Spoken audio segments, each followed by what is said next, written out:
Bienvenue pour cette nouvelle séquence des paroles de la vie éternelle avec Marc Joseph. Nous sommes aujourd'hui le 7 février 2024. Et ce jour du 7 février 2024, c'est encore pour toi, et pour moi aussi bien sûr, un jour de grâce à vivre avec la présence de Jésus-Christ dans nos vies.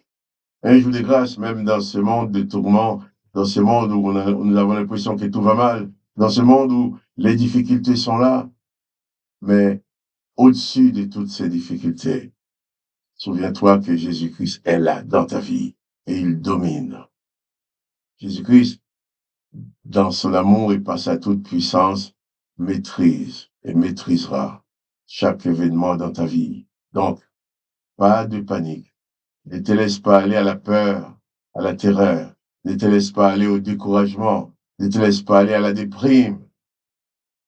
Souviens-toi à chaque instant que le Seigneur Jésus-Christ est dans ta vie et il dit, tout est possible à celui qui croit en lui. Il dit même, celui qui croit en lui, même face à la mort, celui-là a la vie éternelle. Ça, c'est la bonne nouvelle. Ça, c'est la meilleure nouvelle que quelqu'un peut recevoir dans sa vie. De savoir, quoi qu'il arrive, même face à la mort, sa victoire est assurée. Alors, c'est ta situation aujourd'hui. Si tu reçois Jésus-Christ dans ton cœur, alors, pas de panique.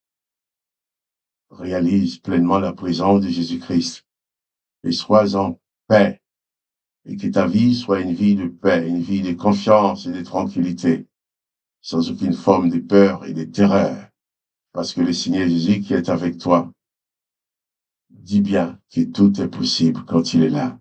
Et lorsque Jésus est présent dans ta vie, autant que Jésus est présent, tout demeure encore possible. Même si les humains t'ont dit que c'était impossible, tu peux continuer à croire qu'en Jésus-Christ, il y a une possibilité pour toi. Il y a la possibilité pour toi. Et Jésus-Christ veut agir dans ta vie maintenant. Et Jésus-Christ nous a même dit que nous pouvons prier. C'est pour ça aujourd'hui, je vais prier avec toi. Je vais prier pour toi. Bien sûr, je ne suis pas à côté de toi, tu ne peux pas me toucher. Tu vois seulement l'image, mais tu entends ma voix. Et au travers de cette voix, nous sommes en communion. Tandis que j'ai pris dans mon cœur, toi tu vas prier, tu vas adresser ta demande aussi au Père dans le nom de Jésus. Et Jésus-Christ établit maintenant la communion entre toi et moi. Et dans notre prière, il y a toi, il y a moi, il y a le Seigneur Jésus-Christ. Et c'est ce qui fait la puissance de la prière. Prions donc ensemble. Père, dans le nom de Jésus, je te prie pour mon frère, pour ma sœur. Je prie pour cet homme, pour cette femme qui regarde cette vidéo et qui prie en même temps que moi, qui te présente ses besoins. Merci, parce que ces besoins, tu les connais déjà et que je suis sûr que tu as déjà préparé pour lui, pour elle, les moyens de s'en sortir. Si c'est une maladie qui est dans son corps, dans le nom de Jésus-Christ, eh bien, je détruis cette maladie. Dans le nom de Jésus-Christ, je proclame la disparition de cette maladie. Je proclame la guérison et que ton corps produise maintenant la guérison dans le nom de Jésus. Ton corps, en entendant cette parole, en entendant cette prière, je donne à ton corps maintenant, dans le nom de Jésus, de manifester la guérison. Jésus-Christ est mort sur la croix. Jésus-Christ a donné sa vie. Jésus-Christ a promis de te guérir. Sois donc guéri maintenant, dans le nom de Jésus. Reçois ta guérison par la foi. La distance n'est pas importante, mais je te dis dans le nom de Jésus, reçois ta guérison par la foi. La victoire qui triomphe du monde, c'est ta foi. Alors dans le nom de Jésus, je proclame ta guérison. Et toi, tu reçois cette guérison dans la foi. Tu reçois ta délivrance, quels que soient les soucis que tu as. Je viens placer ces soucis avec toi, au pied de Jésus-Christ. Et Jésus-Christ a la solution pour toi. Papa, merci de bénir, de bénir mon frère, de bénir ma sœur, d'intervenir dans sa vie pour que sa vie soit une réussite devant toi. Qu'il n'y a pas de cauchemar, de désespoir dans sa vie, mais que dans cette vie, il y a ta paix, il y a ta joie, il y a l'espérance que toi tu donnes. Que le nom de Jésus soit béni. Papa, je te prie, dans le nom du Seigneur Jésus-Christ. Amen. Amen. Oui, nous pouvons croire à la puissance de la prière adressée au Père dans le nom de Jésus-Christ. C'est une dimension qui dépasse la dimension humaine. C'est une dimension qui dépasse les capacités humaines. Mais Jésus-Christ nous dit, crois seulement et tu verras. Crois que Jésus-Christ va agir dans ta vie. Ta foi est une puissance que rien ne peut renverser. Car lorsque cette foi est placée en Jésus-Christ, c'est une puissance extraordinaire que le monde ne peut maîtriser. Mais toi, tu as le privilège d'avoir cette foi en Jésus-Christ. Utilise-la. Sois fort et sois vainqueur pour la gloire de Dieu le Père, de notre Seigneur Jésus-Christ, pour la gloire de notre Dieu. Je vais lire avec toi. Je vais continuer à lire avec toi l'évangile de Jean, toujours au chapitre 6. Mais avant, je te rappelle seulement, si tu veux collaborer avec moi pour la propagation de cette vidéo, eh bien, partage la vidéo avec tes amis, tes connaissances. Si cette parole te fait du bien, elle fera du bien à d'autres. Alors tu peux être aussi un vecteur pour la propagation de cette parole de bonnes nouvelles, les paroles de la vie éternelle. Je vais lire avec toi et tu peux aussi cliquer sur j'aime qui va permettre que la vidéo soit proposée à d'autres personnes qui ne nous connaissent pas. Donc, toi, mon collaborateur, toi aussi, dans ce sens, le collaborateur de Jésus-Christ, car si moi je parle comme ça, c'est parce que Jésus-Christ m'a demandé de le faire, je le fais au nom de Jésus-Christ. Si toi tu le fais avec moi, eh bien, tu vas entrer dans cette collaboration avec le Seigneur Jésus pour propager sa bonne nouvelle dans le monde. Je vais lire avec toi l'évangile de Jean, Jean chapitre 6. Nous allons lire maintenant au verset 47 que nous avons lu hier déjà, mais on va le relire quand même. En vérité, Jean 6, verset 47. En vérité, je vous le dis, celui qui croit en moi, dit Jésus, a la vie éternelle.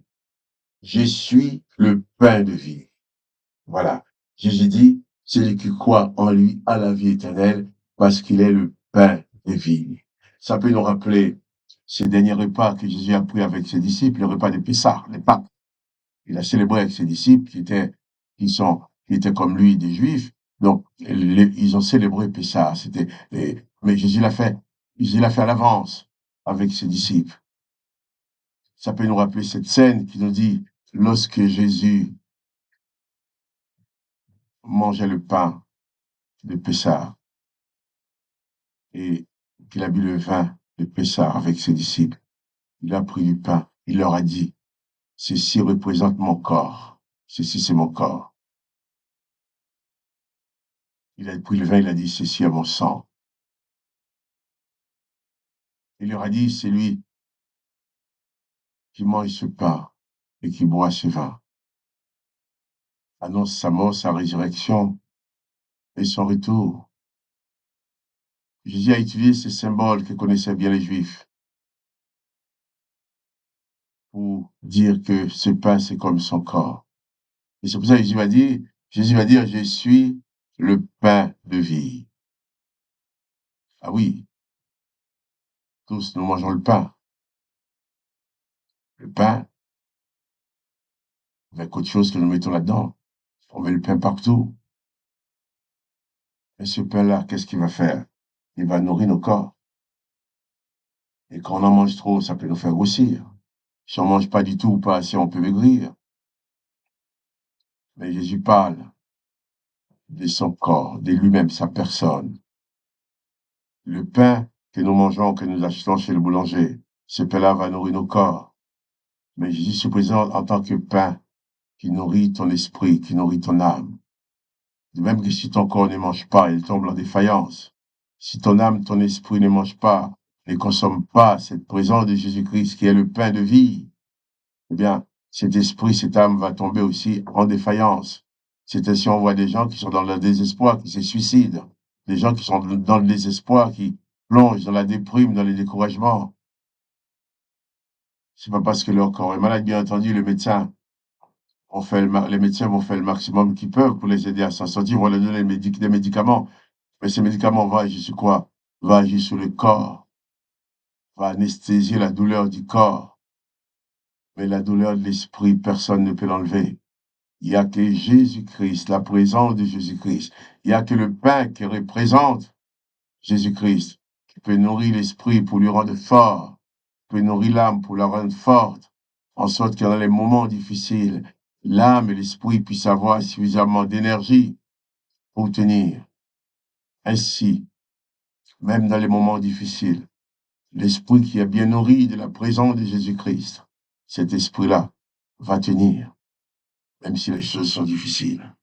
Mais souvent dans le désespoir, il y a beaucoup de gens qui pensent carrément au suicide parce que pour eux, ils peuvent plus tenir. Ben, quand ils arrivent là, c'est que l'âme, l'esprit est complètement affamé. Il n'y a pas de nourriture. Nous avons besoin de nourrir nos corps, nous avons besoin de nourrir notre esprit.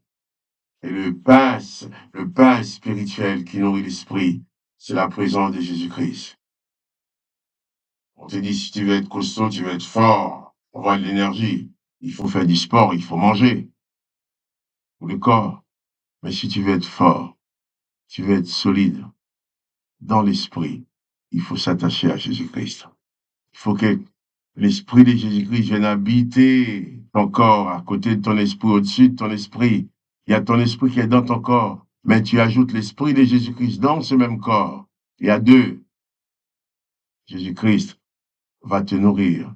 Sa présence va te fortifier dans l'esprit et tu seras fort dans l'esprit. Tu pourras surmonter les circonstances les plus difficiles et personne ne pourra te renverser.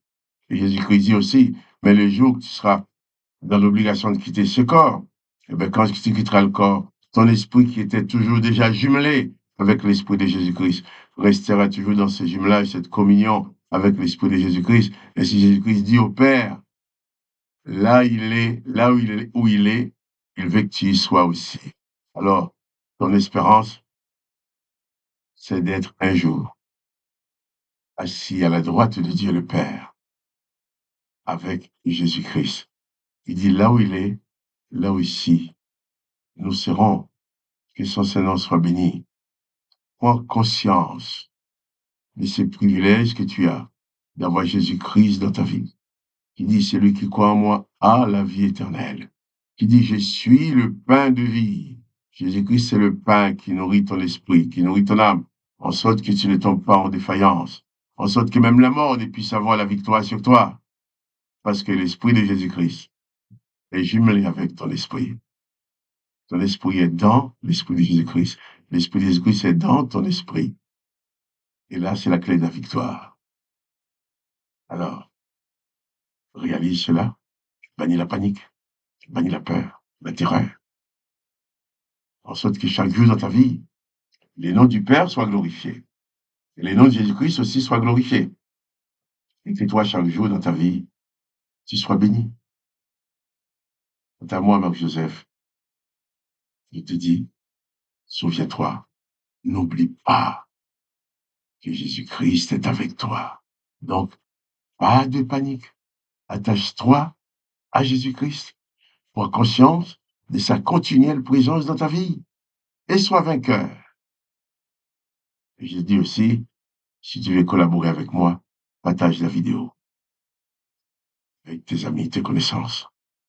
Et clique sur j'aime pour qu'elle soit proposée à d'autres personnes. Et en attendant, pas de panique. Jésus-Christ est avec toi. Ta victoire est en Jésus-Christ. Sois donc béni et à demain.